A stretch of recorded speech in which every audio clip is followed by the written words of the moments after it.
Pusat Statistik yang merilis perkembangan ekspor Indonesia pada periode bulan Juli 2021 yang menyebutkan nilai ekspor pertanian periode Januari sampai dengan Juli 2021 ini mengalami pertumbuhan positif, yaitu sebesar 8,72%. Dengan demikian, total ekspor pada sektor pertanian secara keseluruhan dari bulan Januari hingga Juli 2021 ini mencapai 2,24 miliar US dollar. Sebelumnya, sektor pertanian ini telah menunjukkan kinerjanya dengan tren yang positif di saat sektor lain terkontraksi akibat dampak di masa pandemi COVID-19.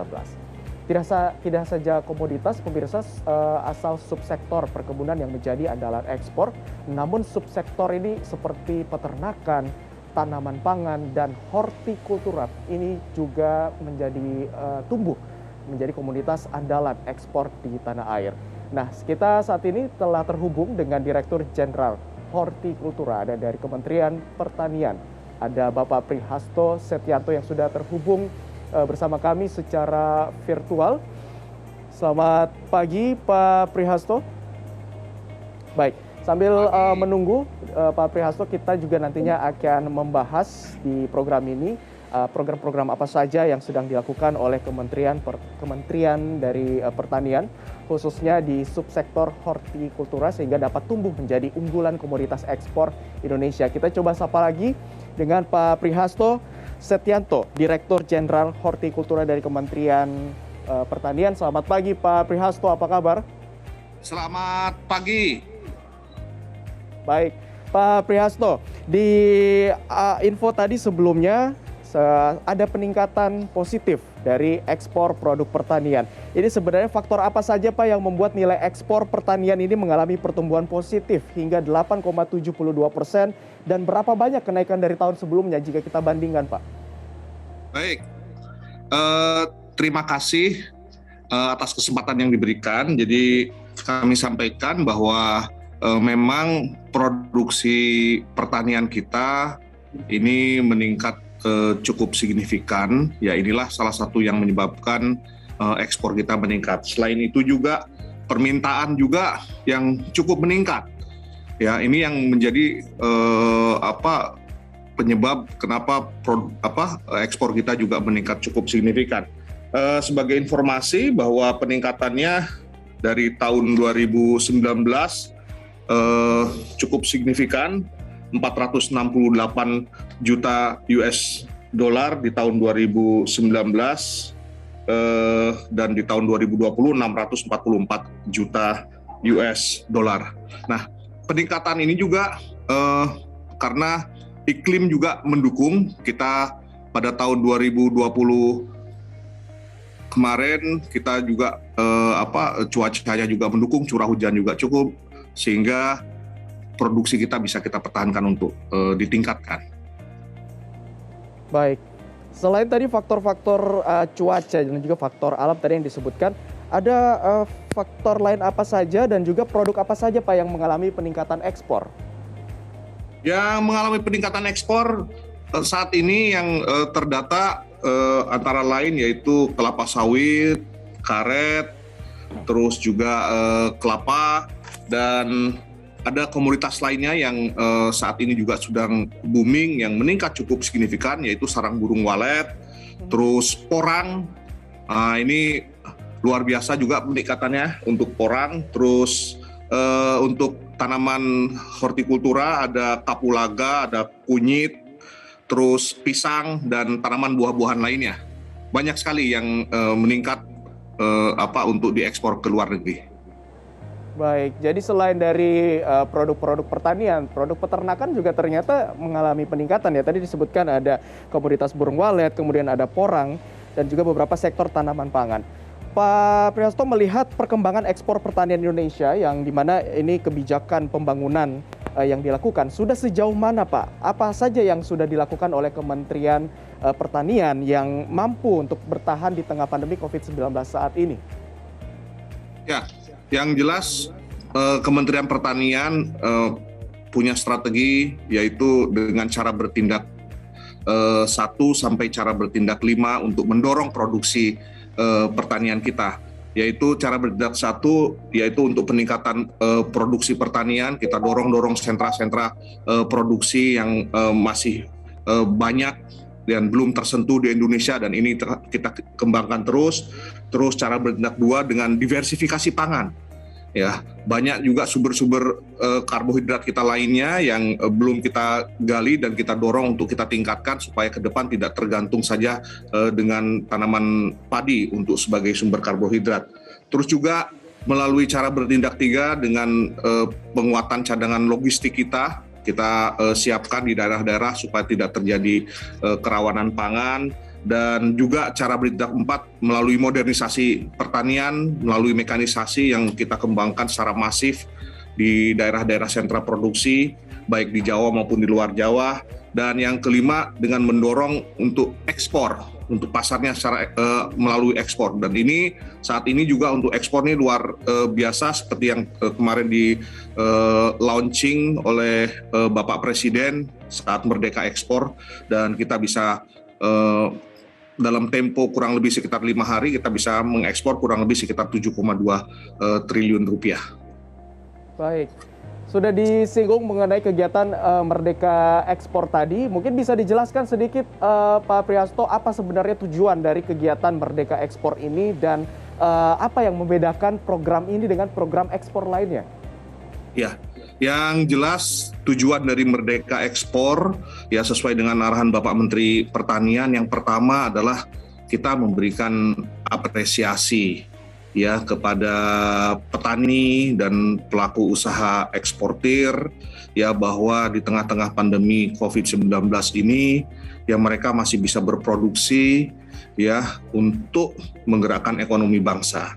Yang kedua, ini juga kita ingin menunjukkan bahwa di tengah-tengah pandemi seperti ini ya, di mana ekonomi secara keseluruhan lesu, tapi sektor pertanian masih bisa tumbuh. Karena ini adalah tulang punggung dari rakyat Indonesia ya, untuk kita bangkitkan terus, untuk kita dorong agar kita tidak terpuruk di tengah pandemi COVID-19. Yang ketiga, ini adalah sebagai bukti ya kerja keras semua pihak ya, mulai dari petani, para pelaku usaha eksportir, dan seluruh pihak yang terkait dalam upaya-upaya mendorong ekspor dari komoditas pertanian ini. Baik, Pak Prihasto, saya nantinya akan menanyakan, tadi sudah sempat disebutkan ada hortikultura ini sebagai salah satu sub produk unggulan juga yang digaungkan oleh Kementerian Pertanian. Namun kita harus jeda terlebih dahulu, Pak. Kita akan bahas nanti di segmen berikutnya. Dan pemirsa, jangan kemana-mana. Selamat Pagi Indonesia masih akan kembali lagi. Tetaplah bersama kami. Terima kasih pemirsa, Anda masih bersama kami di Selamat Pagi Indonesia, dan kita masih membahas mengenai produk unggulan dari Kementerian Pertanian, khususnya dari Dirjen Hortikultura. Ini terkait dengan produk-produk apa saja yang sudah diekspor dari Indonesia. Dan kalau di segmen sebelumnya pemirsa, kita tadi sudah dijelaskan bahwa ada salah satu produk dari Kementerian Pertanian yang diekspor ini merupakan produk-produk, ada tanaman obat, aromatik, rempah-rempah, di mana ini termasuk dalam golongan hortikultura. Nah, kita akan menanyakan langsung kepada Pak Dirjen nih, yang sudah ada dari tadi, yang sudah menjelaskan sebenarnya peningkatan ekspor tanaman obat ini dari sisi sub hortikultura ini apa saja, Pak, dari kebijakan pembangunan yang sudah dikeluarkan oleh Kementerian Pertanian sendiri? Ya, yang pertama saya sampaikan bahwa Direktorat Jenderal Hortikultura mendorong pengembangan kawasan tanaman obat, yaitu memberikan bantuan-bantuan sarana, prasarana maupun benih-benih ya, untuk mendorong peningkatan produksi maupun untuk pembentukan UMKM-nya ya, untuk pembentukan usaha mikro, kecil dan menengah untuk memproduksi ya hilirisasi komoditas tanaman obat. Untuk peningkatan produksi ya, alhamdulillah kita dari aspek ekspornya ya, ini peningkatannya cukup signifikan untuk terutama yaitu untuk kapulaga.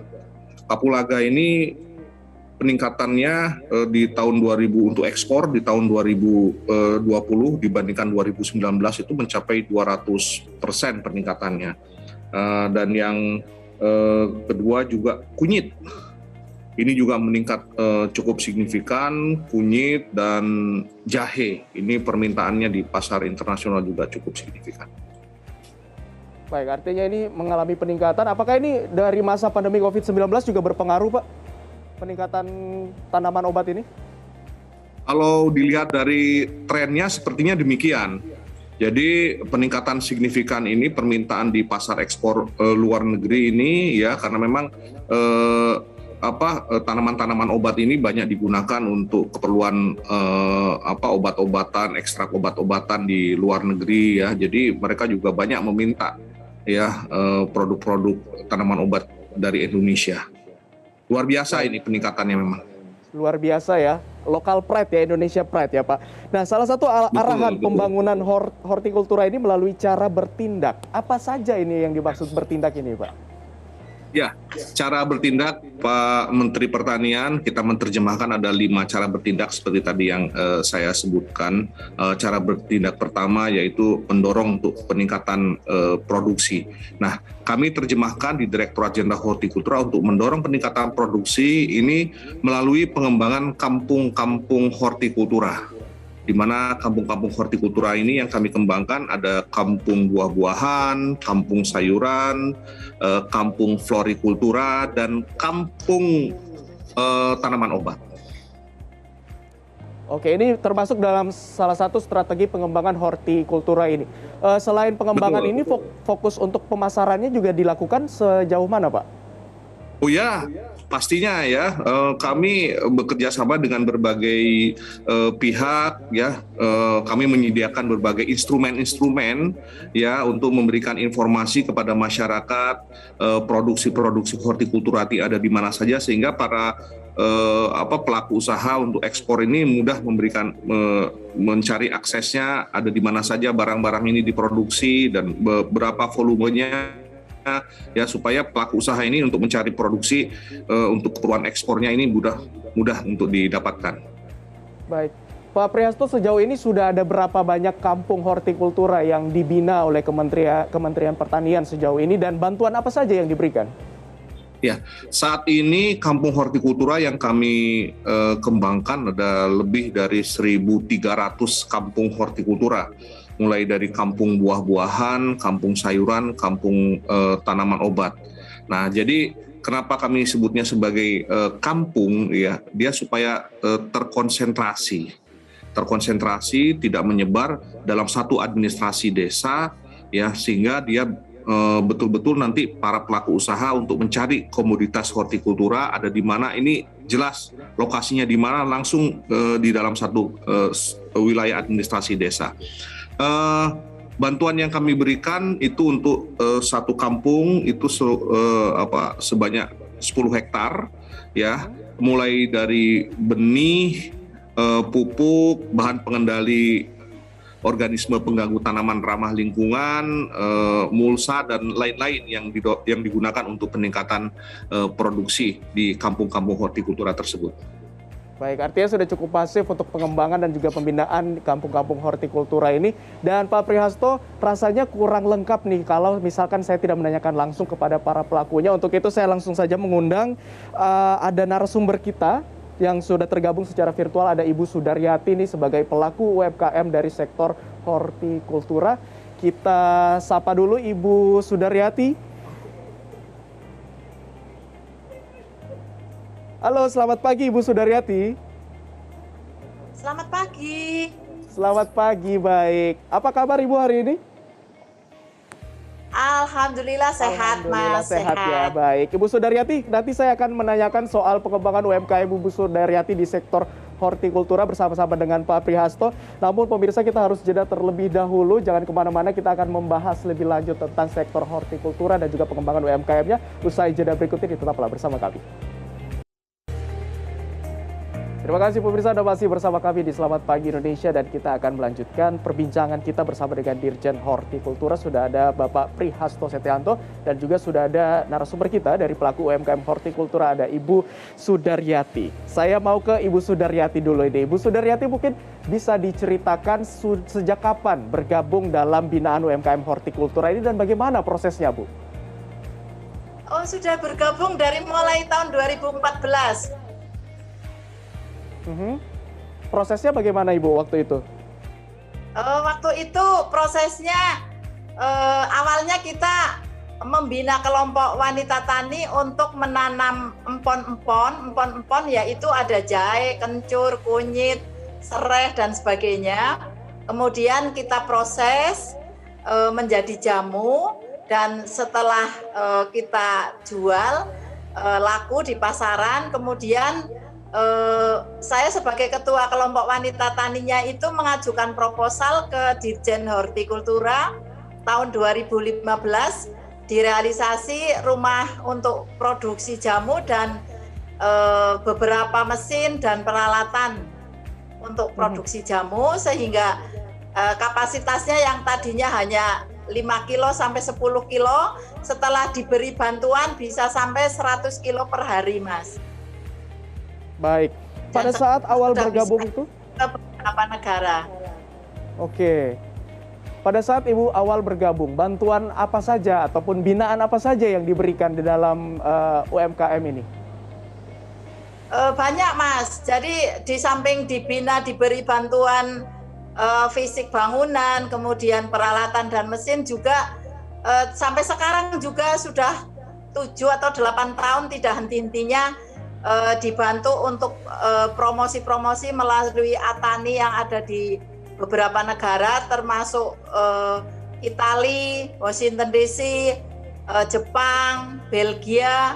Ini sudah nyantol buyer, Mas, dari Italia. Ini sudah mulai kita kirim 2 kali dan ini bulan ini tanggal 23 rencana kirim lagi, Mas. Oke, sudah dikirim ke luar negeri juga, artinya ini menjadi salah satu kebanggaan juga ya dan juga diminati begitu dari masyarakat di luar negeri. Sejauh ini untuk sumber bahan baku produksi apakah mengalami kesulitan dengan banyaknya permintaan dari luar negeri, Bu Sudaryati? Tidak, karena di samping dari anggota kita yang menanam, kalau tidak panennya tidak mencukupi, kita bekerja sama dengan kelompok tani yang ada di Kabupaten Wonosobo dan kabupaten sekitarnya.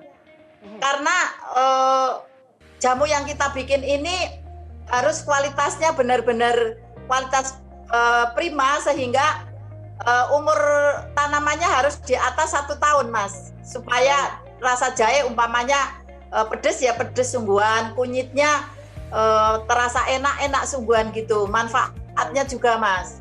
Oke, baik Ibu Sudaryati, terakhir apa saja yang ingin Ibu sampaikan kepada petani hortikultura mungkin yang di luar sana yang belum tergabung dalam binaan UMKM ini, apa yang Ibu dapat sampaikan pesannya?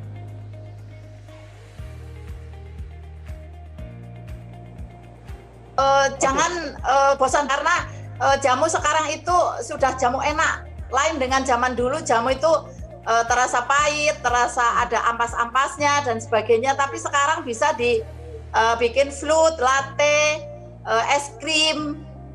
Jadi dari balita sampai muda dan tua itu sekarang sudah senang meminum jamu, Mas.